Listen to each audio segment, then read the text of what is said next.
Hello friends, మీరందరూ ఎలా ఉన్నారు? నేనైతే చాలా బాగున్నాను. మీరు కూడా బాగుండాలని మనస్ఫూర్తిగా కోరుకుంటున్నాను.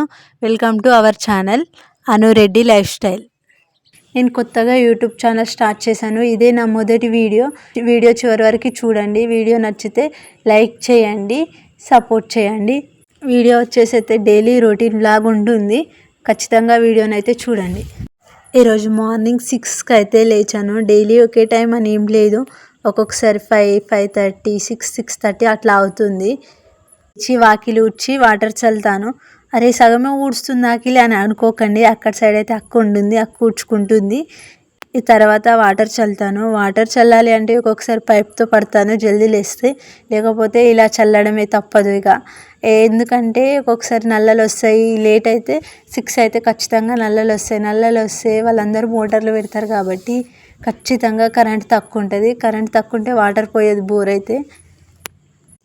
అందుకే బకెట్తో చల్లాల్సి వస్తుంది. చల్లుతున్నాను. ఇంకా ఇక్కడే బెటర్ అనుకోండి, ఎందుకంటే ఇంటికాడ కూడా ఇంత పెద్ద ఆకిలి వేసేం, కానీ అక్కడ కల్లాపి చల్లడం, పెండ కలిపి అలా చల్లడం అంటే కొంచెం ఎందుకైనా కొంచెం కష్టమే అనుకోండి. వాటర్ చల్లేటప్పుడే అలాగే అక్కడ కడప కడిగేసి అట్నే ఆ బౌల్లో వాటర్ పోస్తున్నాను, చూస్తున్నారు కదా, అవైతే పక్షులకి. అక్కడ వాటర్ పోసి వాటికైతే బియ్యం వేస్తాను కొద్దిసేపటి తర్వాత, ఎందుకంటే అవి అక్కడికి రోజు వస్తాయి. వాటి గురించి ఎండాకాలం కదా, ఇంతకుముందు బియ్యం ఒకటే చల్లేదాన్ని వాటికి, కానీ ఈ మధ్య వాటర్ పెట్టాను. ఎందుకంటే సమ్మర్ కదా, అవి ఖచ్చితంగా వాటర్ గురించి వెతుకుతాయి.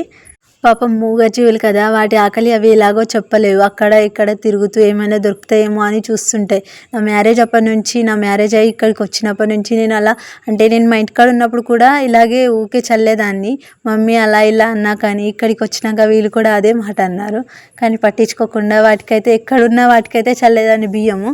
అక్కడైతే వాటర్ కూడా ఉంటాయి కదా, ఇక్కడైతే వాటర్ ఇక్కడ దొరకడం అంటే అక్కడ బట్టలు వెనితే వాటర్ వస్తాయి కిందికి, అవే తాగుతాయి. అందుకే వాటి గురించి సపరేట్గా బౌల్లో పోసి వాటర్ పెట్టాను. ఇప్పుడు ముగ్గేయడమే ఏం లేదు, కానీ ముగ్గేస్తాను, కానీ నాకైతే ముగ్గులు రావు ఫ్రెండ్స్. నా ముగ్గును చూసి అయితే నిజంగా ఎక్కిరియకండి. మమ్మీ ఎన్నిసార్లు చెప్పినా నేనైతే ముగ్గులు నేర్చుకోలేదు. అక్కడ ఉన్నప్పుడు కూడా మమ్మీ వేసేది, నేను ఎప్పుడూ ముగ్గు కాడికి అయితే వెళ్ళకపోయేదాన్ని. ఆకిలి నుంచి చంపి చల్లేదాన్ని, కానీ ఎట్లయినా కానీ ముగ్గు కాడికి అయితే వెళ్ళకపోయేదాన్ని. ఇక్కడికి వచ్చాక కొత్త కొత్త ముగ్గులు నేర్చుకొని వేయాలంటే కొంచెం ఎంతైనా ఇబ్బందే కదా, కానీ తప్పదు, ఖచ్చితంగా నేర్చుకొని ఖచ్చితంగా వేస్తాను. ఇంకా బాగా. ఇక ఏం లేదు ఫ్రెండ్స్, తర్వాత ఇంట్లోకి వెళ్ళి బ్రష్ చేసుకొని చాయ్ తాగడమే. చాయ్ తాగాక ఖచ్చితంగా కొద్దిసేపు అన్నా కూర్చున్న తర్వాతనే నేను రైస్ చేశాను. అది ఎంత ఎమర్జెన్సీ అయినా సరే కానీ జల్దీ అయితే నేను అస్సలు వండాను, ఎందుకంటే వేడివేడిగా తినాలనుకుంటాను నేను రైస్ని ఎప్పుడైనా. అందుకే జల్దీ వండాను. కొంచెం టైం తీసుకొని రైస్ పెడతాను. రైస్ పెట్టి కూరగాయలు అయితే కట్ చేస్తాను. ఈరోజైతే చిక్కుడుకాయ ఎలా ఉందో మీరైతే చూస్తున్నారు కదా. మొన్న అక్క ఊరు వెళ్ళింది మమ్మీ వాళ్ళ ఇంటికి, వెళ్ళినప్పుడు తీసుకొచ్చినప్పుడు నేను ఆ రోజు పొలం దగ్గరికి వెళ్ళి వాళ్ళ పొలంలో కొన్ని కూరగాయలు తీసుకొని వచ్చాను. అక్క వాళ్ళ పొలంలోని సోరకాయ, చింతకాయలు అలా కొన్ని తీసుకొని ఇంటికి వచ్చేసరికి అక్క చిక్కుడుకాయ తీసుకొచ్చి ఇచ్చింది. ఇక వండలేకపోయాను నేను నిన్న, అందుకే ఈరోజు వండుతున్నాను. అది కొంచెం డ్యామేజ్ అయింది, అందుకే కొంచెం తీసి మిగిలిన దాన్ని వండుతున్నాను. కానీ సూపర్ ఉంది కర్రీ అయితే సూపర్ వచ్చింది.